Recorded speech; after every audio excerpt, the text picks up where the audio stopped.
ઘણી કથાઓમાં આપણે નારદજીને કલહપ્રિય કહીએ છીએ.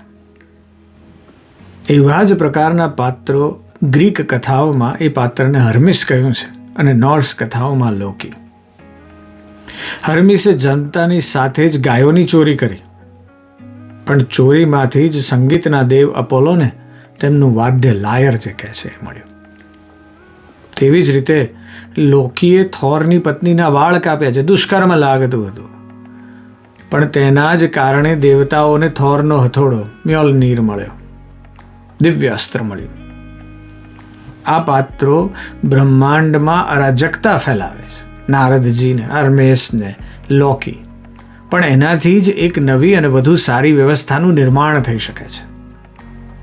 એટલે આ બધા માત્ર કલહપ્રિય પાત્રો નથી, પણ દિવ્ય ઉત્પ્રેરક છે. જો એ ના હોય તો દૈવી યોજના અધૂરી રહી જાય છે.